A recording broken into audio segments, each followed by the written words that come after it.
Jadi mohon bantu untuk diingatkan. Berbulan-bulan saya bawa. Minta maaf Ustaz ya.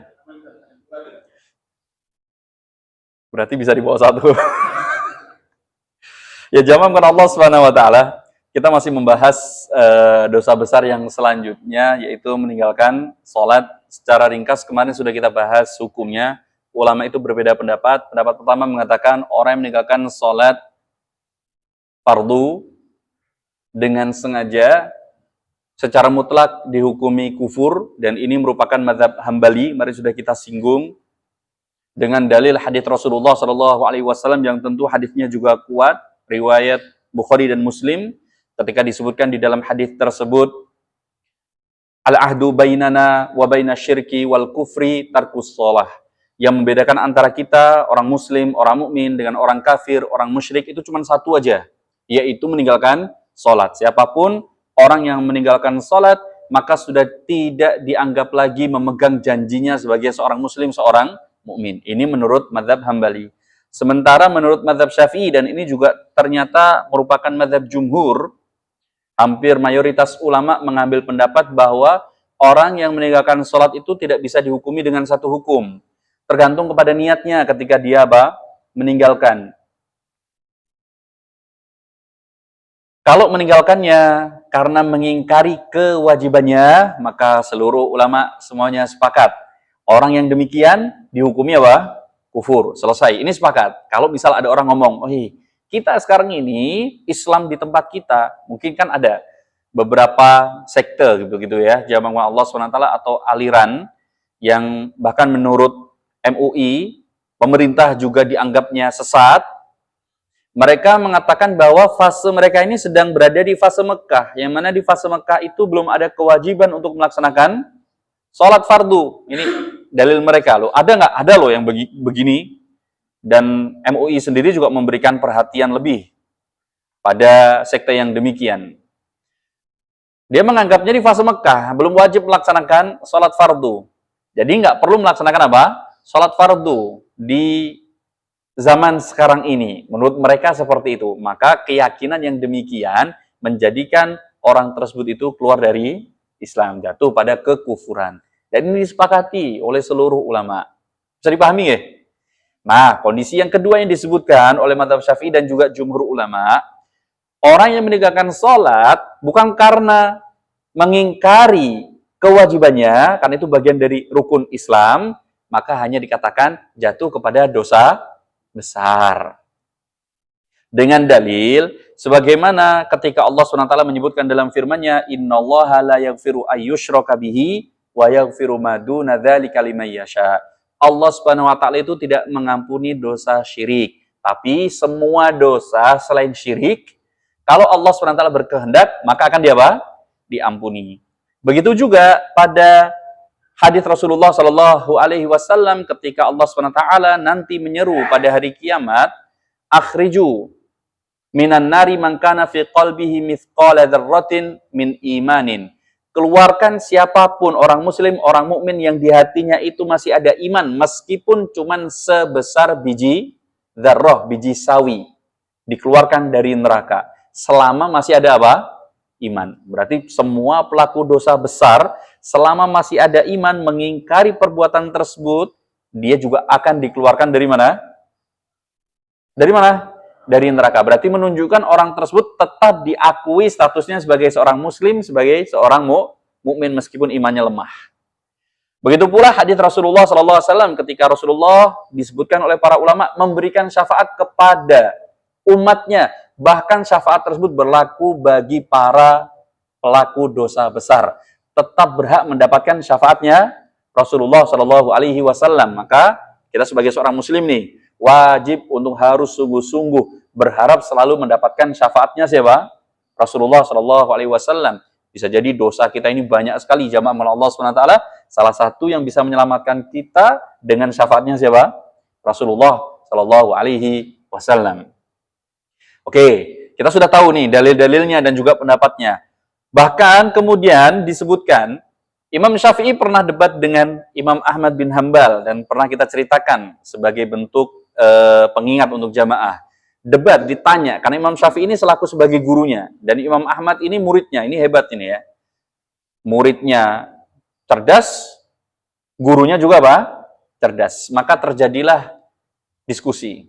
Imam Syafi'i kemudian bertanya, oke, Mat, Ahmad, menurut kamu, begitu bahasanya, kalau orang meninggalkan sholat, apapun alasannya, dihukumi apa? Kafir. Sekarang pertanyaannya begini aja dah. Kira-kira caranya orang tersebut itu taubat bagaimana? Maka Imam Ahmad bin Hanbal mengatakan, iya cara taubatnya gampang aja wahai guruku. Lah gimana? Cukup bagi dia untuk melaksanakan sholat. Ya nggak masuk akal. Ini nggak make sense bahasanya begitu. Loh kok bisa? Iya, bayangkan. Ada orang dihukumi kafir, terus dia sholat. Kira-kira sholatnya sah atau nggak sah? Misalnya, contoh di jamaah. Ada orang non-Islam ikut puasa. Menurut jamaah kira-kira dapat pahala enggak tuh? Ada orang non-muslim rajin sholat Jumat, ya. Kira-kira dapat pahala enggak? Kenapa? Hah? Lah iya, itu yang paling penting, kan begitu. Itu catatan paling utama. Kalau dia sudah masuk Islam, oke, semua amalan apapun, sekecil apapun, diberikan ganjaran. Selama dia belum masuk Islam, mau beramal apapun, nggak akan dihitung oleh Allah Subhanahu wa Ta'ala. Nah, ini jadi permasalahannya. Ditanya, kira-kira kalau tadi dia menegakkan sholat, dihukumi kafir, terus tobatnya cukup melaksanakan sholat, sementara statusnya masih apa? Kira-kira diterima nggak sholatnya? Beliau akhirnya mikir, oh iya ya, harusnya kalau orang kafir, agar supaya sholatnya diterima oleh Allah, caranya bagaimana? Ada orang kafir nih, biar amal ibadahnya diterima oleh Allah, sholatnya, puasanya, zakatnya, kebaikannya diterima, harus apa tadi? Harusnya syahadat dulu. Tapi ternyata Imam Ahmad tetap sepakat nggak perlu syahadat lagi, tidak perlu memperbarui. Ini jadi polemik tersendiri. Jadi beliau mengatakan, nah, orang mau sholat dan dia dikatakan statusnya kafir, agar supaya diterima harusnya dia syahadat dulu. Harusnya begitu. Akhirnya beliau kemudian rujuk, satu riwayat disebutkan demikian, mengikuti pendapat dari siapa? Imam Syafi'i. Bahwa orang yang meninggalkan sholat karena malas, maka tidak dihukumi kafir, tidak dihukumi kufur. Tapi tetap dikategorikan sebagai dosa besar. Oke, itu ringkasannya jamaah Allah Subhanahu wa taala. Jadi intinya jamaah Allah Subhanahu wa taala meninggalkan salat merupakan perkara yang sangat agung sekali, tidak boleh diremehkan. Kemudian selanjutnya jamaah Allah Subhanahu wa taala, kita masuk pada pembahasan selanjutnya.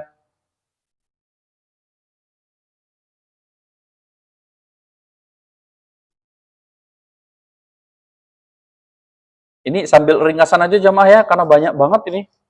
Takutnya nggak cukup waktunya. Kemudian selanjutnya jamaah Allah SWT, saking pentingnya sholat, bahkan dalam Islam itu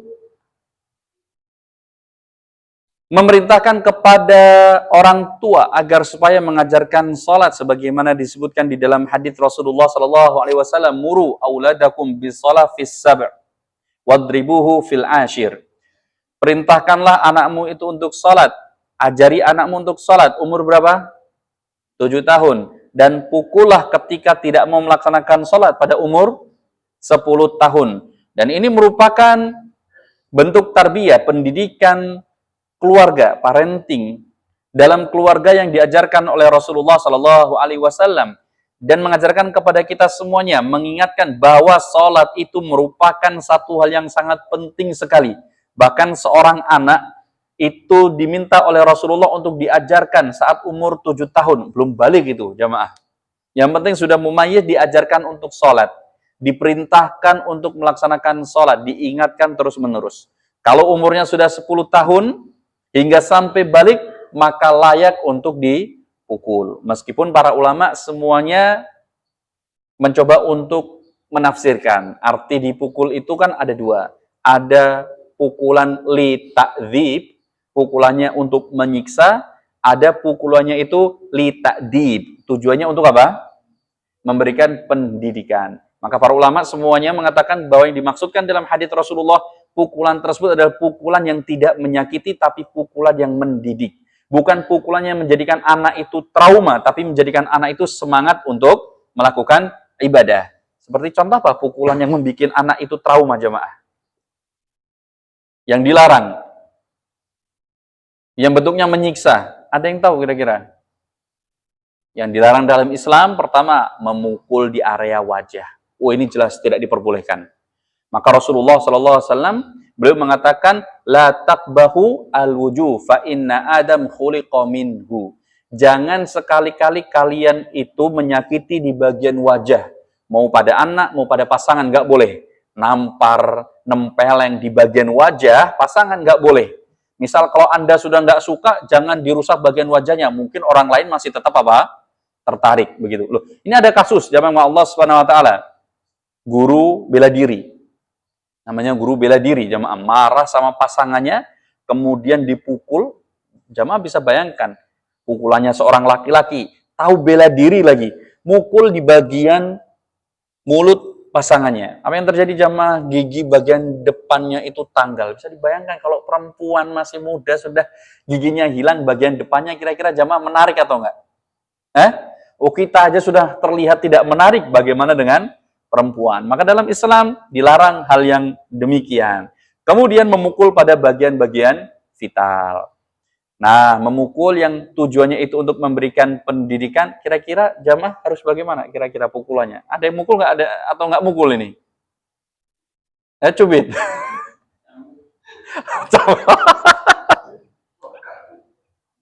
Ya, jamaah Allah Subhanahu wa taala, ini ditujukan kalau anak tersebut itu sudah baligh.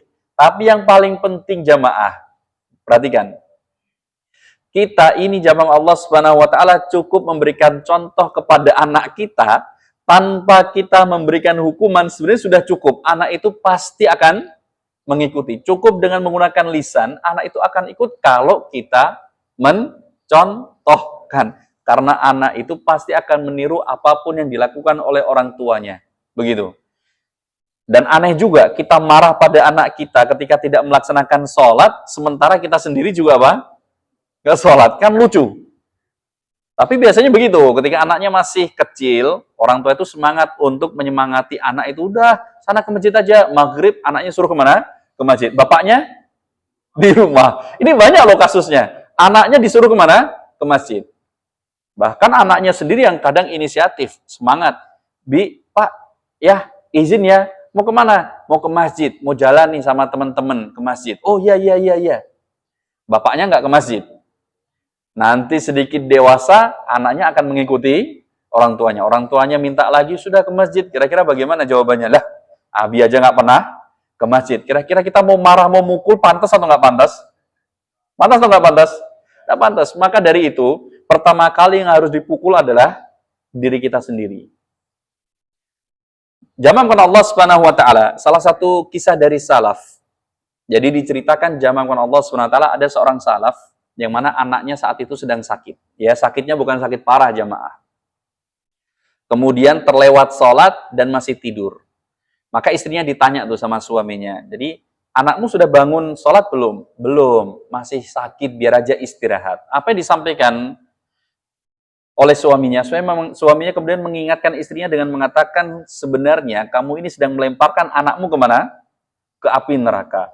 Bangunkan, perintahkan untuk sholat. Ini menunjukkan pelajaran untuk kita semuanya, jamaah Allah SWT. Betul, kita ini sayang pada anak kita. Misal kita punya anak, ya sudah umuran balik, lagi sakit, demam tinggi.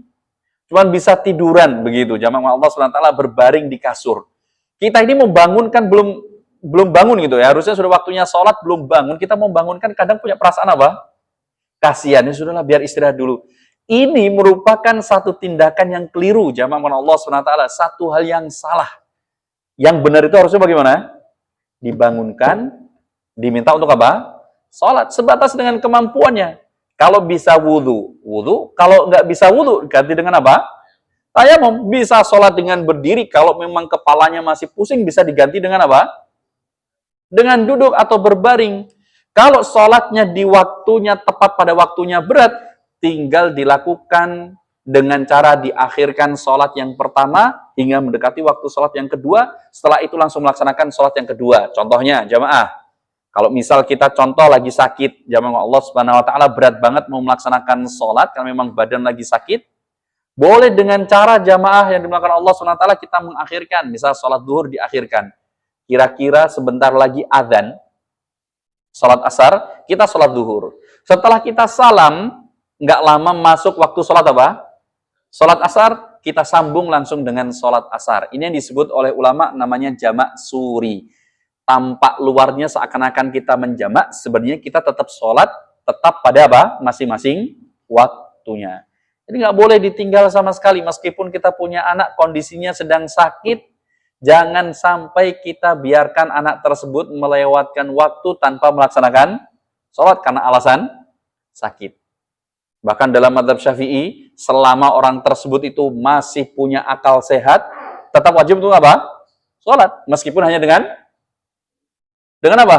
Dengan isyarat. Ini hanya ada dalam mazhab Syafi'i. Kalau mazhab yang lain berhenti cuman sampai terlentang. Kalau sudah nggak kuat terlentang, sudah nggak usah sholat, nanti dikodok. Kalau mazhab Syafi'i nggak bisa. Selama masih akal itu masih sehat, masih bisa mikir, tetap wajib untuk apa? Sholat. Meskipun hanya dengan apa? Isyarat. Misal sujudnya kedip, rukuknya kedip, tetap wajib untuk melaksanakan sholat. Saking pentingnya. Kemudian jamaah yang dimuliakan Allah Subhanahu wa taala, kita masuk lagi selanjutnya hukum salat berjamaah. Kira-kira hukum salat berjamaah apa jamaah?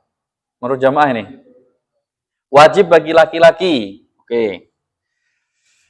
Dalam pandangan mazhab Hambali sekali lagi, salat berjamaah itu hukumnya wajib, bahkan dikategorikan sebagai fardu ain begitu. Fardu ain. Tahu fardu ain ya? Jadi setiap personal ini wajib untuk melaksanakannya, nggak bisa diwakilkan, nggak ada alasan, nitip absen ya, nggak bisa begitu. Mau kemana sholat jamaah di masjid, nitip absen ya ke malaikat ya, nggak bisa. Nggak bisa diwakilkan, harus masing-masing. Sebagaimana disebutkan di dalam hadis Rasulullah Shallallahu Alaihi Wasallam ketika Rasulullah beliau itu pernah mengatakan fa inni ahwaitu, saya ini punya keinginan. Sekali-kali saya ini nggak usah ngimami sholat, terus saya keliling, nyari rumah orang yang nggak melaksanakan sholat berjamaah. Mau saya bakar rumahnya. Ini bahasanya Rasulullah. Keras banget seakan-akan. Tapi Rasulullah itu hanya mengatakan apa? Nah, hanya bentuknya keinginan, nggak pernah sama sekali direalisasikan. Seakan-akan itu ancaman, tapi nggak pernah direalisasikan. Seperti jamaah pernah punya anak. Jamaah misal contoh marah ke anaknya. Sudah, kamu kalau kasih tahu susah, sudahlah, keluar aja dari rumah. Kira-kira ancamannya sungguhan atau enggak? Sungguhan atau enggak kira-kira jamaah? Pernah enggak ngomong begitu ke anak? Saking marahnya, sudahlah, kalau kamu diatur susah, sudahlah, keluar aja sana, nggak usah tinggal di rumah. Pernah nggak ngomong begitu? Tapi kira-kira kalau anaknya itu beneran kemudian bandel ngulang lagi, beneran nggak kita suruh keluar dari rumah? Wah, kalau kasih tahu surat, tak coret namamu dari kakak. Misal, apakah beneran? Enggak. Kadang kita itu memang memberikan ancaman, tapi hanya sekedar apa? Di lisan, tidak benar-benar direalisasikan. Dan ini disampaikan oleh para ulama. Rasulullah ketika memberikan ancaman, mau bakar rumah orang yang tidak melaksanakan sholat berjamaah, ini hanya bentuk ahwaitu. Fa ini ahwaitu. Saya itu cuma punya sekedar keinginan dalam hati, sama sekali nggak pernah direalisasikan sama Rasulullah Shallallahu Alaihi Wasallam. Nah dari itu kemudian mazhab Hambali mengambil pendapat sholat berjamaah itu hukumnya wajib bagi setiap laki-laki di masjid. Sementara kalau Syekhul Islam Ibnu Taimiyah beliau mengambil pendapat di tengah-tengah, sebagaimana di kitab beliau Mukhtarat Al-Fiqhiyah. Beliau mengatakan sholat berjamaah itu tetap wajib bagi laki-laki. Tapi tidak harus dilaksanakan di masjid. Boleh dilaksanakan di rumah. Jadi beliau mengatakan kalau selama seseorang itu sholat berjamaah, yang penting sholatnya apa? Berjamaah. Meskipun tidak di masjid, menurut beliau nggak keliru. Menurut beliau nggak salah. Yang penting sholatnya harus berjamaah. Ini menurut pendapat Ibnu Taimiyah rahimahullah. Bisa dipahami. Sementara menurut mazhab jumhur yang kita pakai sekarang ini, salah satunya mazhab Syafi'i, sholat berjamaah itu hukumnya tidak wajib, tapi sunnah muakkadah. Nah ini yang nggak boleh keliru. Sunnah muakkadah jamaah yang dimulakan Allah Subhanahu Wa Taala itu sunnah yang ditekankan. Sekiranya tidak ada halangan, maka tidak boleh ditinggalkan. Begitu. Ini yang paling teringan. Nggak ada hukum lebih ringan daripada itu. Nggak ada yang mengatakan hukumnya sekedar sunnah nafilah. Nggak ada. paling mentok para ulama mengatakan hukumnya sunnah muakkadah, sunnah yang ditekankan. Kalau nggak ada halangan, nggak ada udzur, nggak boleh ditinggalkan sholat berjamaah tersebut. Nah, dalilnya yang mengatakan bahwa sholat berjamaah itu tidak wajib, menurut mazhab Syafi'i, karena Rasulullah saat itu mengatakan dalam hadisnya, sholatul jama'ati afdalu min sholatil fadli bisab'in wa isrina darajah. Sholat berjamaah itu pahalanya lebih besar 20 derajat, 27 derajat daripada orang yang sholat sendirian. Maka beliau mengambil